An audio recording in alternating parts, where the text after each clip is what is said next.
Have you ever worn a mask? Not the literal mask, but the kind that hides what's really going inside of you. And we do it sometimes. We want people to see the best version of us. We say the right things, we do the right act, but we do it only because someone is watching. But deep inside, we know that sometimes our actions don't match what we say we believe. Lahi ang atong gibinuhatan sa atong pagtuo. And that's exactly what happened to Peter in Galatians chapter 2. Peter knew the gospel because he was the one who opened the door for Gentiles to worship the Lord. No, he opened the door of faith to the Gentiles. He preached salvation by grace. Then one time, there were visitors from Jerusalem.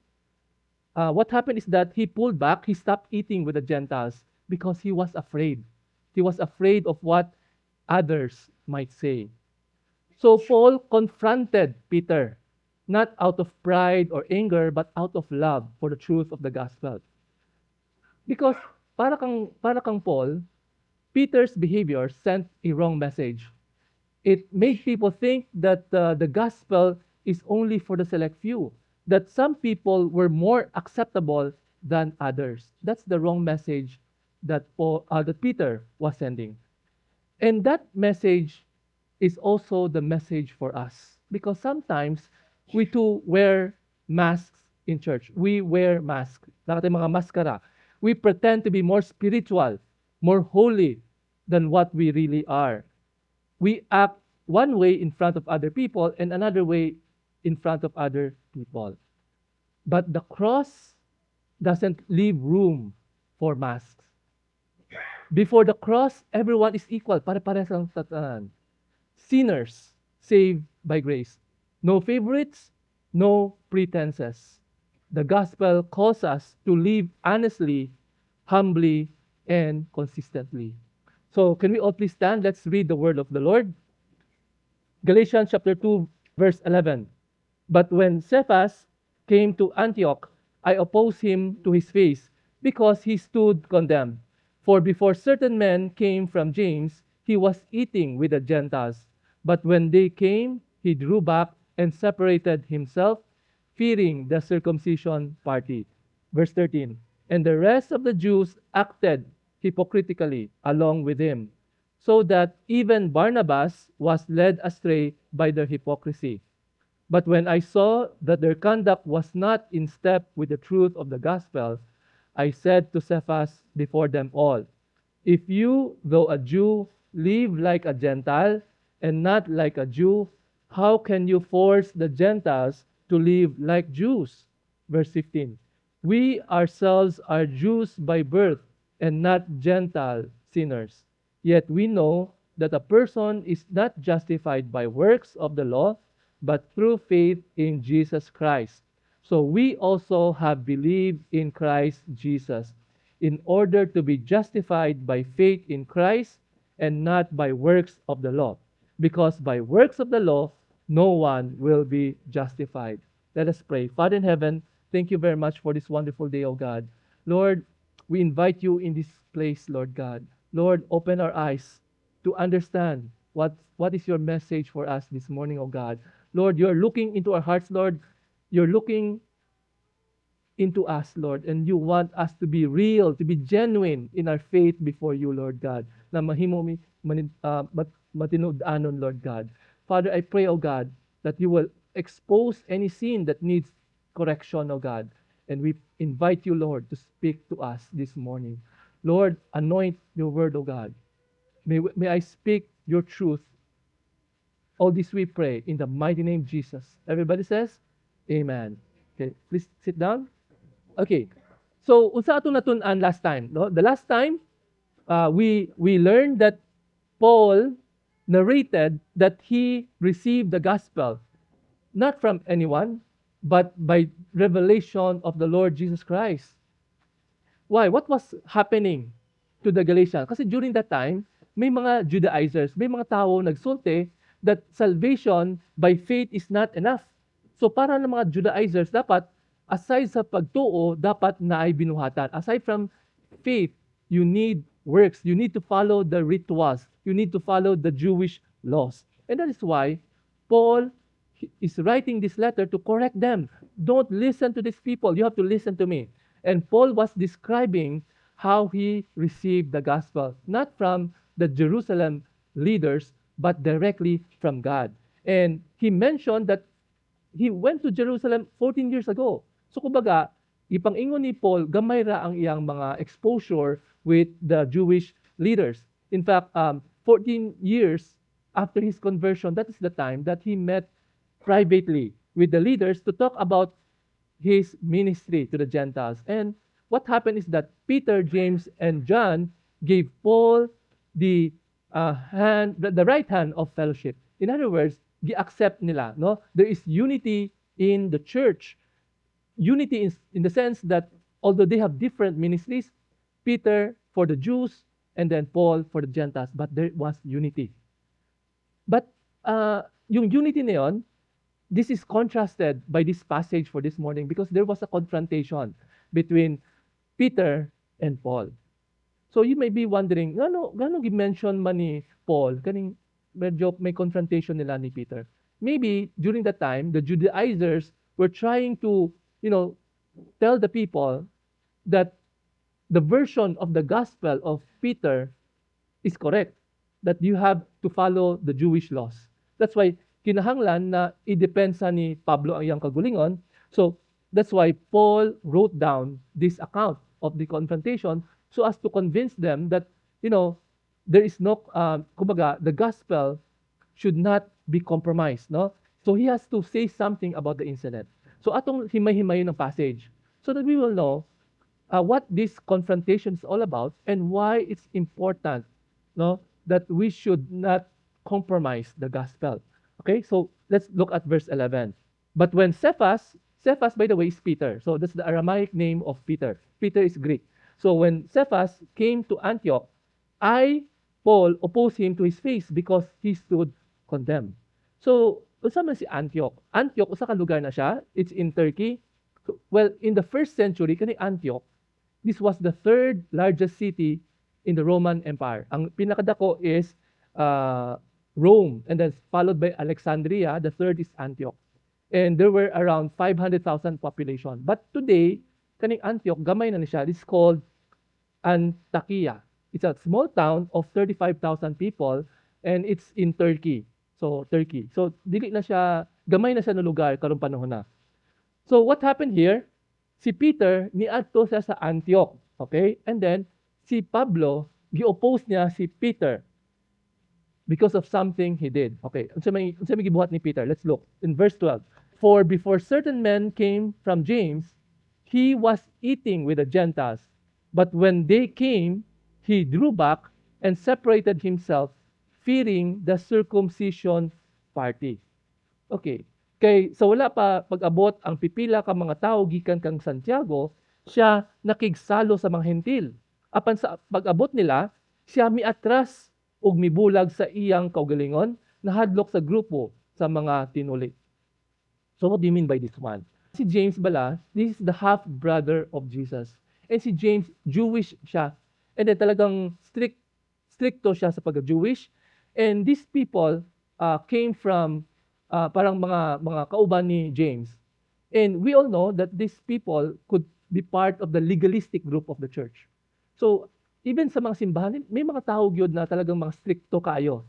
Kanang stricto kayo sa mga rules and regulation, dapat bantayonon gyud ano mga imong mga binuhatan. So, during that time, napoy sila inana.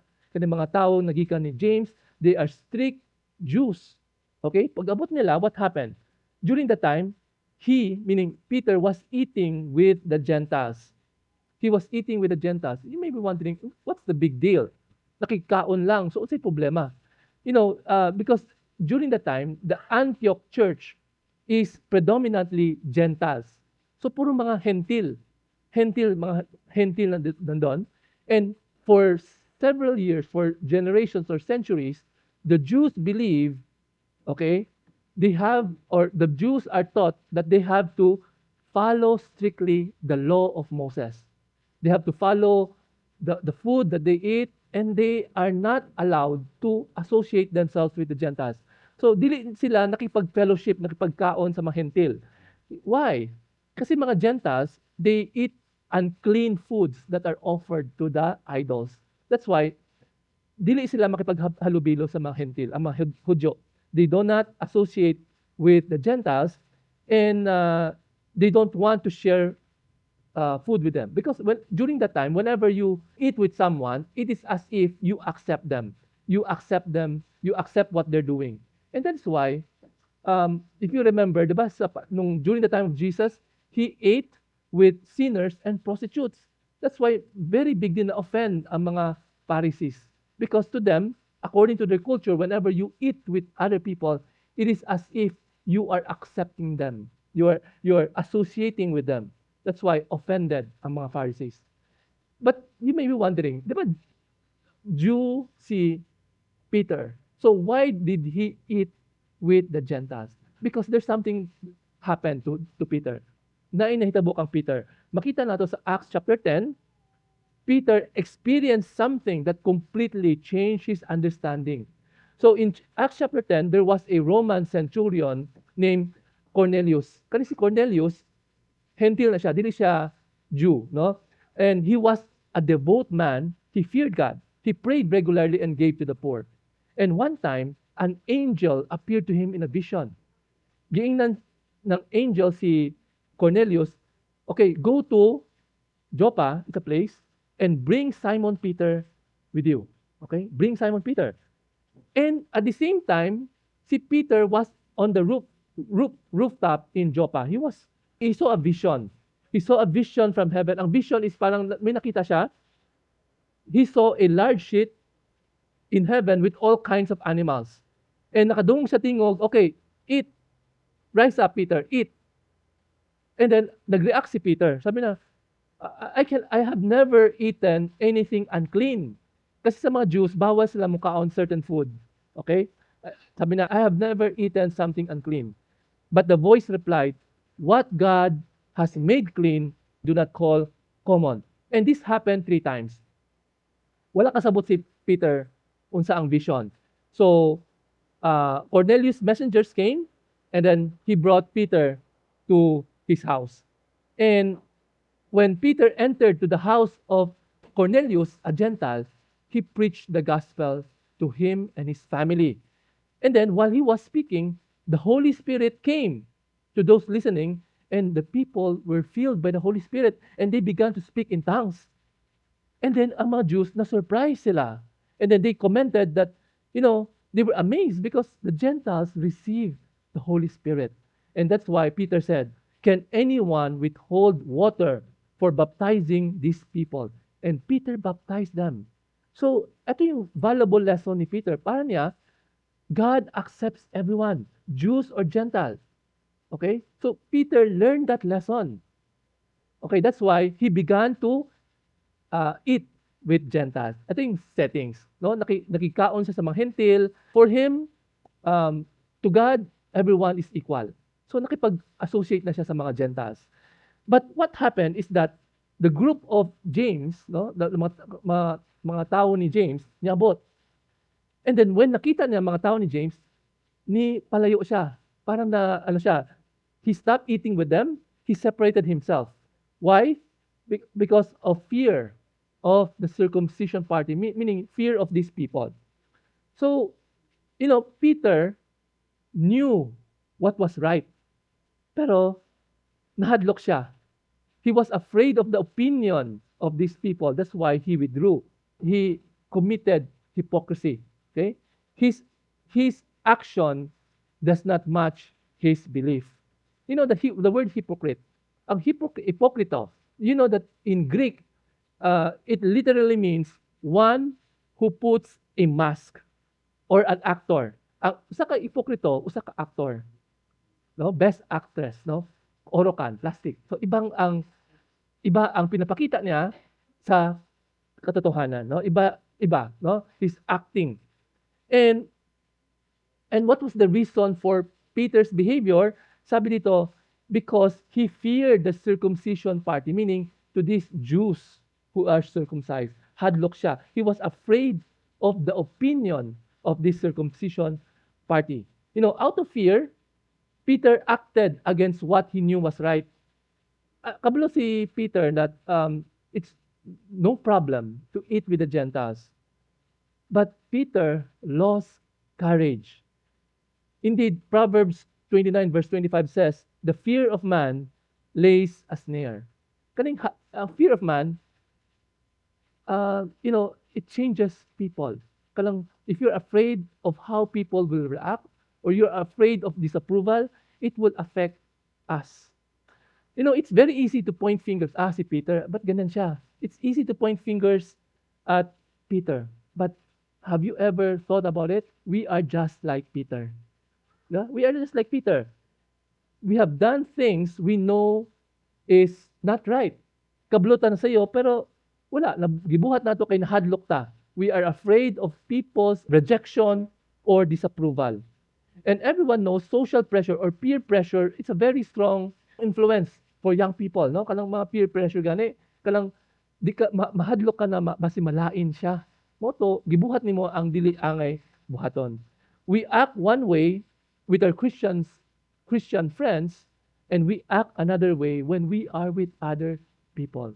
We are being hypocrites. Ang hypocrite is parang chameleon. Chameleon? Chameleon, sorry. Chameleon.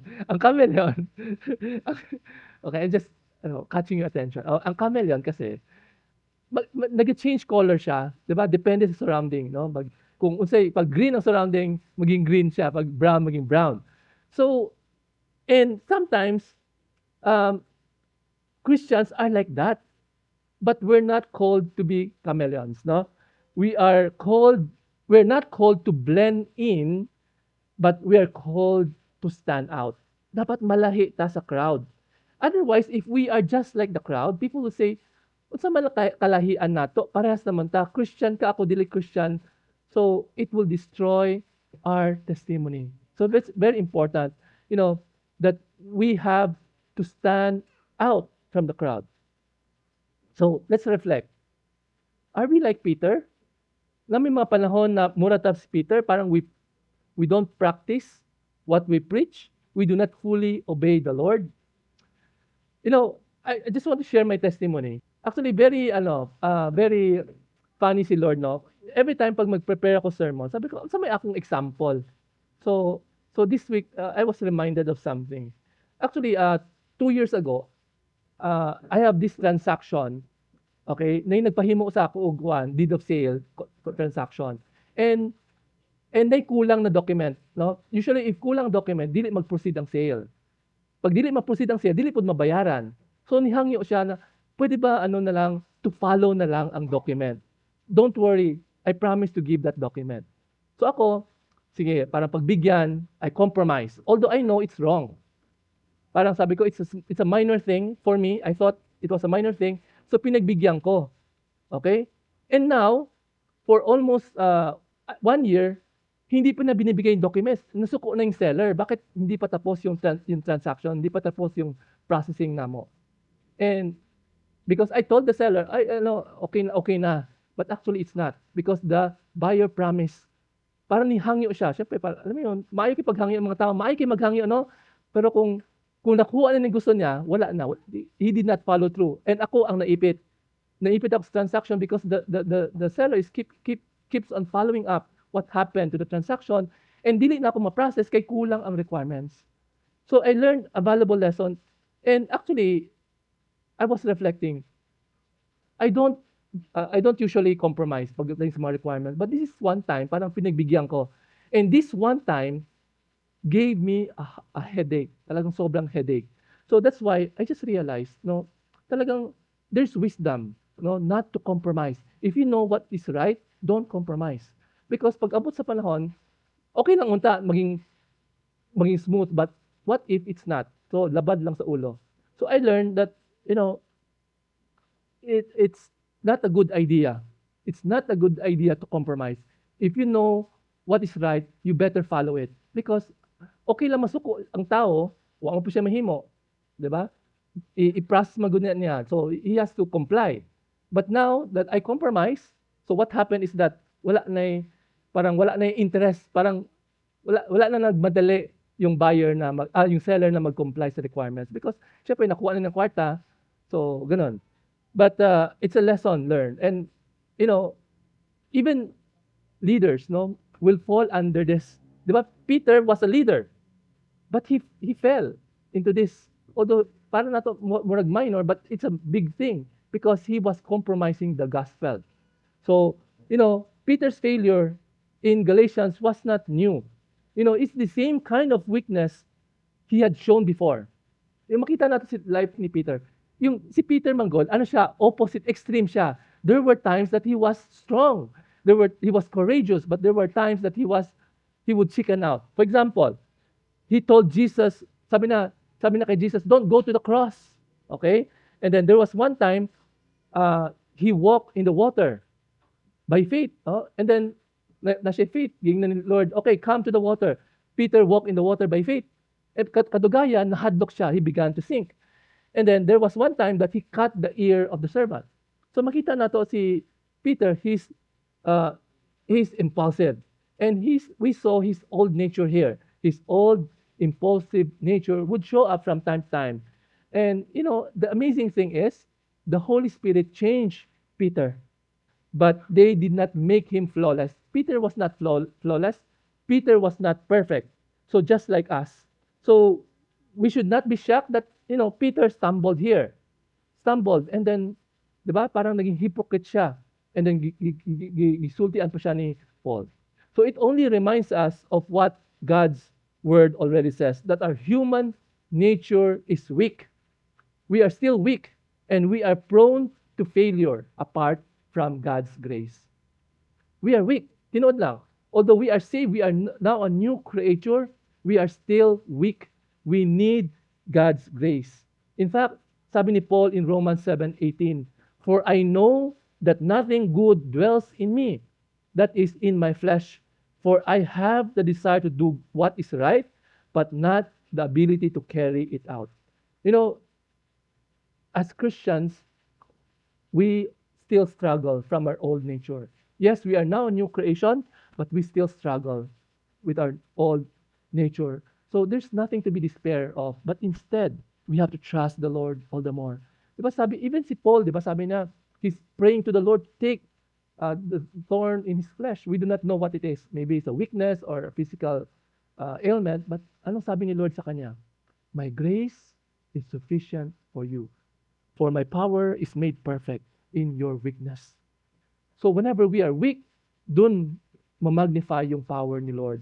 So here, Peter was weak in the area na parang he's afraid of people. Sometimes he's courageous, sometimes he's not. But by God's grace, God changes him. In the same way, we as Christians or even as leaders, we fall sometimes, no? But by God's grace, no, talagang we are being changed day by day. We are not perfect. No, we are not perfect. Well, we are on earth. Pero padulong ta dito, no? In perfection to be more like Christ. So this passage is also as an encouragement to us na, by God's grace, di ba? We might fall, but what is important, we will stand and ask for forgiveness. Okay, let's go to verse 13. And the rest of the Jews acted hypocritically along with him, so that even Barnabas was led astray by their hypocrisy. Ug ang uban mga Hudyo misulod kaniya sa pagkasalingkapaw. Mao nga bisan si Bernabe nadala sa ilang pagkasalingkapaw. Okay, hypocrisy. So, the action of Peter, remember Peter was a leader. The action of Peter influenced the other church members, including Barnabas. By the way, kinsa man si Barnabas? He's one of the spiritual leaders of the Antioch church. Leader siya, ha? Pastor siya. I think he's a pastor. The action of Peter was contagious. It affected other people. It affected other people. Hypocrisy doesn't just hurt our witness, it misrepresents the gospel. So we have to be careful with our life because hypocrisy would hurt our testimony. A missionary once said, The greatest hindrance to the gospel is not the unbeliever, but it is the inconsistent believer. Whenever people see an inconsistent believer, they will be turned off. Kana ang number one hindrance. Sabi ni Mahatma Gandhi, I like your Christ, but I don't like your Christians. Aray. Di ba? Ang mga Kristohanon mismo, sila ang himong obstacle nga no dili mutuo ang ubang mga tao. Kay agi sa atong mga batasan, di ba? And that's why we have to watch out. Watch how we live our lives. Very important. If our lives contradict the gospel, our words would lose power. Also, this passage also reminds the serious responsibility of the leadership. Kasi ang mga leaders, we can influence our members. If you are the leader, the pastor, the Bible study leader, you are part of the worship team, or you are singing in front, our life would affect other people whenever we commit mistakes. Then people will be influenced. Madala ang ubang tao. That's why we have to be careful, leaders. Hindi lang leaders, pati mga members, samot na ang mga leaders. Okay, let's go to verse 14. But when I saw, sabi ni Paul, but when I saw their conduct was not in step with the truth of the gospel, I said to Cephas before them all, if you, though a Jew, live like a Gentile and not like a Jew, how can you force the Gentiles to live like Jews? Apan sa akong pagkakita nga ang ilang pamatasan wala mahiuyon sa kamatuoran sa ebanghelyo, giingnan ko si Cephas sa atubangan nilang tanan. Kung ikaw bisan usa ka Hudyo nagkinabuhi sama sa usa ka hentil ug dili sama sa usa ka Hudyo, unsaon man nimo pagpugos sa mga hentil sa pagkinabuhi sama sa mga Hudyo. So here we find here that Paul confronted Peter in front of all the members of the Antioch church.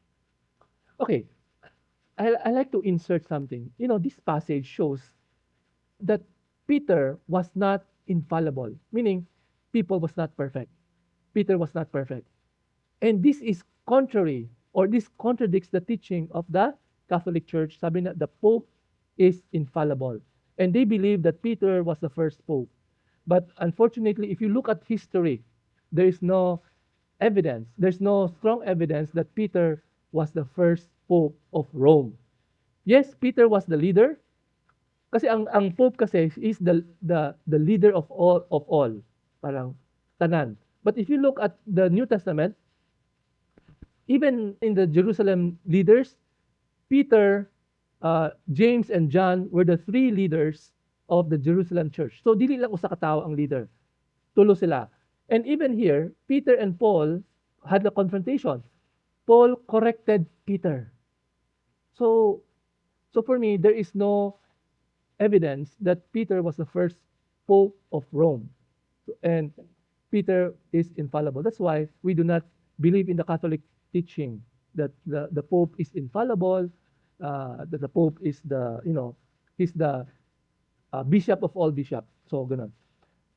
It is a later tradition, not part of the early church history. Okay, balik tayo dire.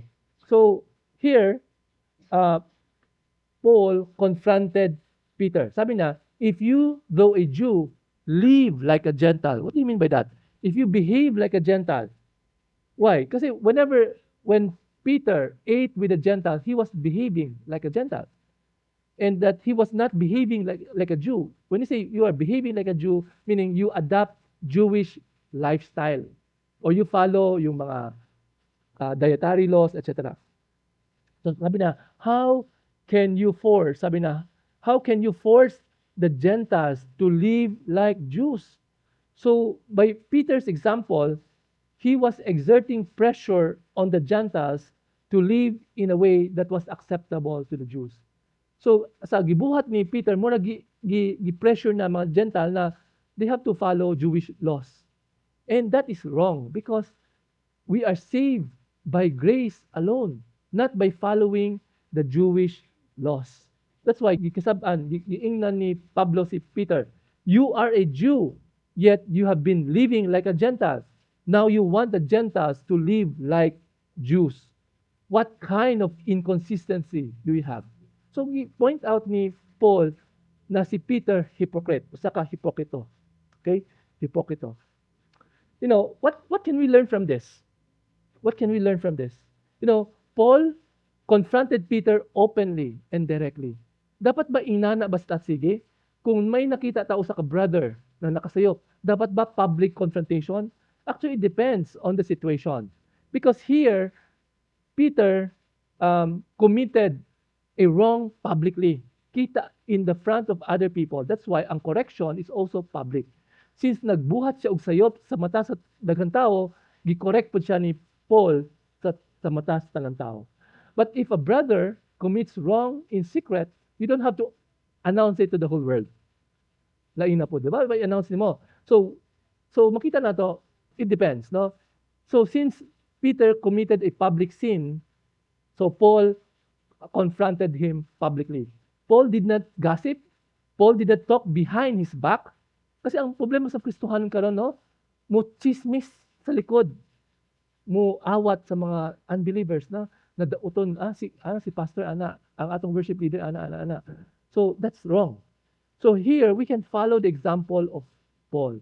No, we speak face to face, confrontation, lovingly, not out of pride, but out of correction. Okay? Out of correction. Sometimes it takes another believer's honesty to help them get back to the right track. Sometimes when we don't speak out, parang as if we are um, condoling, parang we are approving what they're doing. If we keep silent, parang as if parang musulti ta, okay yan, kapatid. Pero hindi eh. We have to speak out.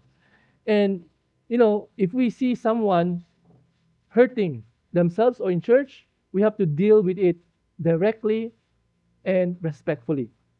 There's no room for backstabbing in church. Dapat wala backstabbing. Kung ikasulti, isulti na lang diretso sa tao. We need to confront people of their sins. Sometimes love means having hard conversations. Mo agree mo, ana? Sometimes we need to have a heart to heart and hard talk. Talagang, love doesn't always stay quiet. Love cares enough to correct. Kung nahigugma yung ka sa katao, if you care for that person, you would want to correct that person. For example, just like a doctor. A doctor, if he knows of a serious illness, di ba mas gusto nato isulti? The doctor will tell you, okay, the doctor will have to tell you things that you do not want to hear. Bahala na, basta ito yung sakit nimo. Ito yung akong tambag, magpagaling ka, itong tambal, pero nananin mo kung dawaton nimo dili. Okay, so the doctor's goal is not to hurt you, but to heal you. In the same way, Paul's correction was like spiritual surgery. It's painful, but necessary to keep the body of Christ united. In the same way, we can learn from this, no? We can learn that sometimes we need to correct our fellow brothers and sisters if we think that they are committing sin. Okay? So it's an act of love. So let's ask the Holy Spirit to sanctify us and to give us the courage, if needed, to be used by the Lord to confront sin. Okay, so let's look at verse 15. We ourselves are Jews by birth and not Gentile sinners. Yet we know that a person is not justified by works of the law, but through faith in Jesus Christ. So we also have believed in Christ Jesus in order to be justified by faith in Christ and not by works of the law. Because by works of the law, no one will be justified. Okay, kaning verse 15 to 16, ano siya? Doctrinal. Okay, you have to bear with me because although medyo doctrinal siya, but this is very important. Okay, sa Bisaya, kami mismo, mga Hudyo, pinaagi sa pagkatao og dili mga makasasala sa hentil. Apan nahibal-an namo nga ang usa ka tawo dili matarong pinaagi sa buhat sa balaod, kun dili pinaagi sa pagtuo kang Hesukristo. Busa, kami usab mituo kang Kristo Jesus, aron kami matarong pinaagi sa pagtuo kang Kristo, ug dili pinaagi sa mga buhat sa balaod. Kay pinaagi sa mga buhat sa balaod, walay bisan kinsa nga matarong. So sabi na, atong himay-himay ng passage. Sabi na, we ourselves are Jews by birth and not Gentile sinners. Sino ba yung we?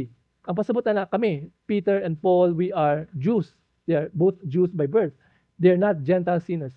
Because Jews believe that Gentiles are habitual violators of the law.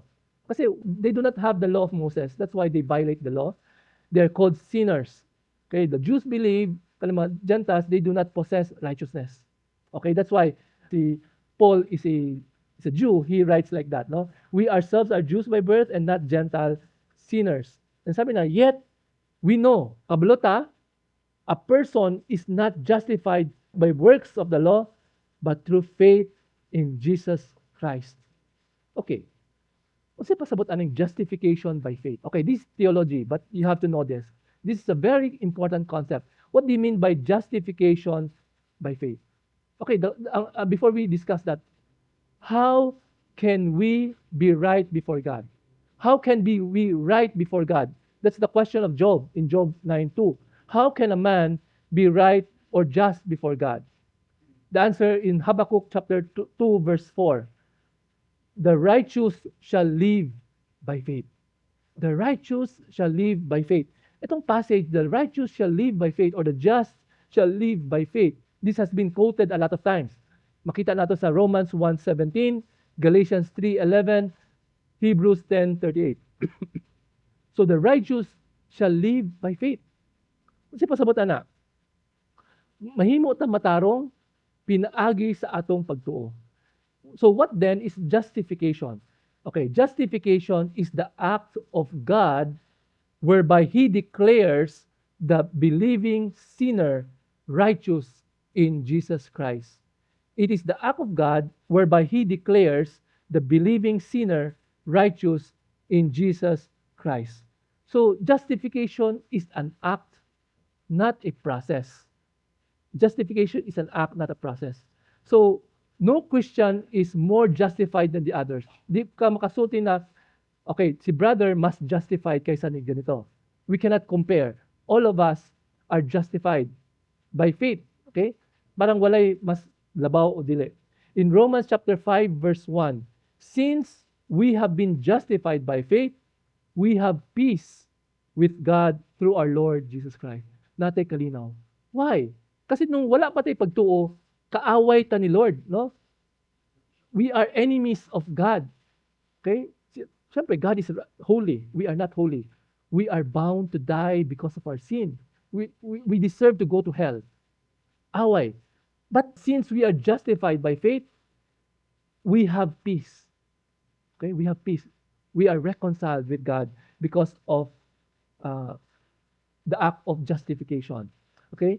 Justification is an act of God. It is not the result of man's character or work. Okay? It's an act of God. Si Lord lang ang mag-justify nato. It is God who justifies. Romans 8:33. It is not by doing of works. We will not be justified by following the Ten Commandments. We will not be justified by going to church. We will not be justified by giving tithes. Wala, dili. We are justified only by faith. Only by faith. And ang balaod, dili siya ang maghimo nato matarong kung magsunod ta sa balaod. Okay? Because the law would reveal our sin. If we look at the Ten Commandments, we will know that we are sinners. Because kinsa magyud makaingon na gifollow gina ang Ten Commandments tanan. We do not. Because the Bible is very clear. If you dishonor your parents, you're committing sin. If you steal from your neighbors, you're committing sin. If you commit adultery, or if you look at a woman or man lustfully, that is sin. And then do not murder. If you harbor hatred in your heart, you call your brother a fool, that is sin. Okay? If you covet your neighbor's possession, that is sin. So the Ten Commandments shows that all of us are sinners. Okay? It is a reflection We cannot be saved just by following the law. That's why we need God's grace. No, it's only by grace that we've been saved. Okay? In justification, God declares the believing sinner righteous. Okay? You are declared righteous. So what do you mean by that? Kasi nung dili pa ta Christian, wala pa nato gidawat si Lord. We are guilty. Parang God is judge. Just imagine we are in a courtroom. Okay? Unsay sentensya hatol nato? Guilty. Okay? But the moment we put our trust in the Lord, God as a judge declare us not guilty. We are not guilty. And how does it work? Kasi alam mo, sa justice system, there has to be penalty for sins. Kung nakasayop ka, dapat may kaparusahan. Okay? Diba? That's justice. Sa atong balaod, ano man atong balaod? If you commit wrong, you commit sin, there is penalty for that. But what happened is that instead of us paying the penalty, instead of kita, kasi the Bible is very clear, the wages of sin is death. Ang kabayaran sa kasalanan ay kamatayan. Instead of kita mamatay, God sent His only begotten Son to die on the cross for our sin.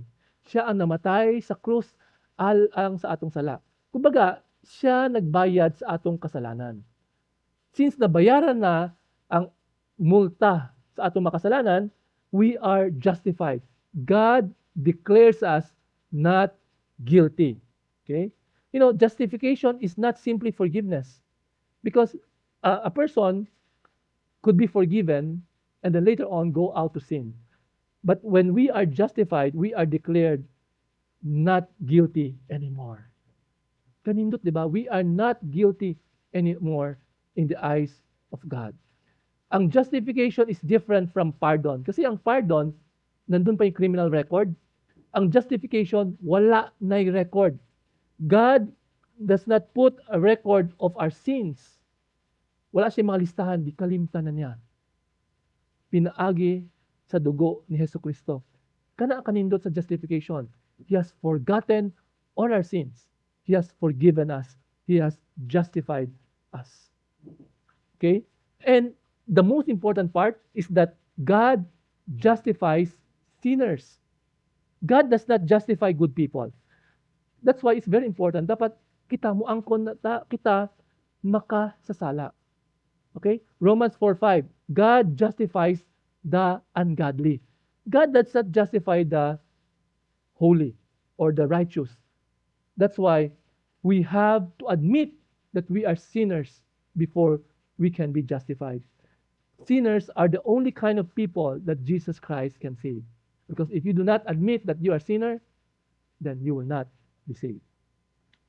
Okay, there was a story about a very rich guy. Nipalit siya og Rolls Royce. Ang Rolls Royce sa mahal na sakyanan. Mahal na brand. So he bought a Rolls Royce. There's an advertisement that it's a problem-free car. Okay, wow, problem-free car. Dako ang yang gibayad. So he bought the car in England. He brought it to France. Pagkabot sa France, the Rolls Royce broke down. So nagreklamo siya. Nagreklamo siya sa car shop sa England.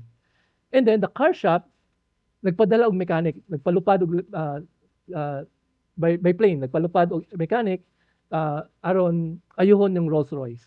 After na ayong Rolls Royce, niuli na ang mekaniko. And nagtingala siya, okay, wala pa may bill. So, nagtingala siya, wala man ko gi-bill. So, gitawagan niya ang kasa.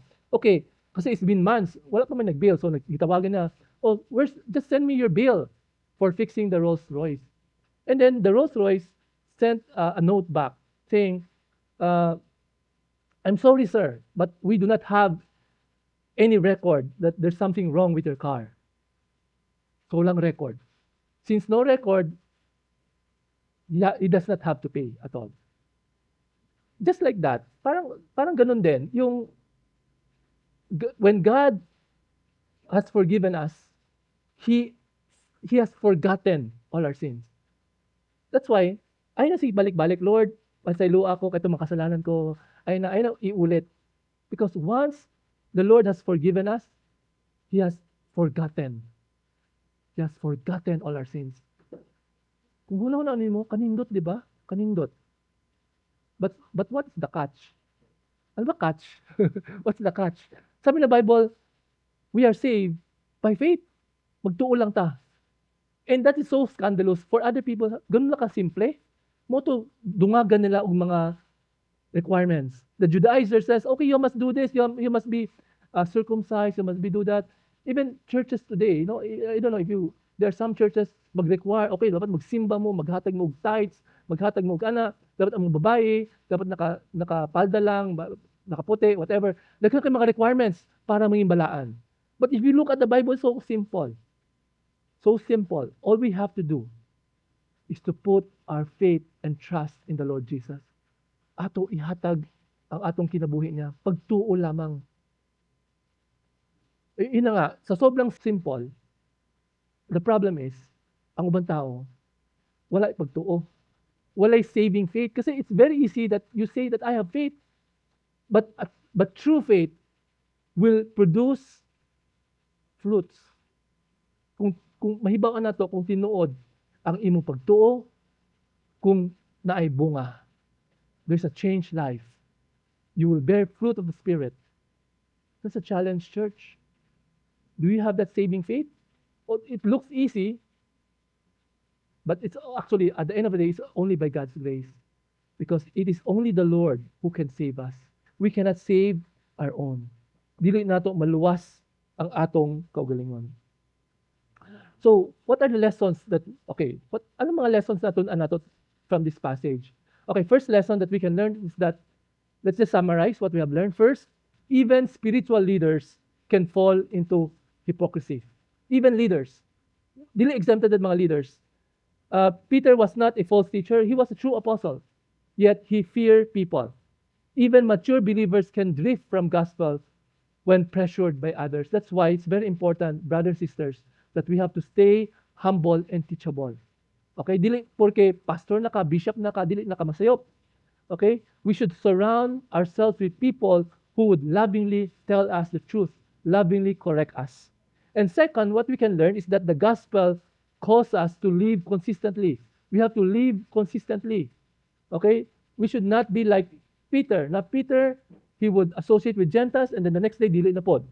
Okay? So we have to be consistent. The gospel isn't not just something that we believe in, it's something that we have to live out.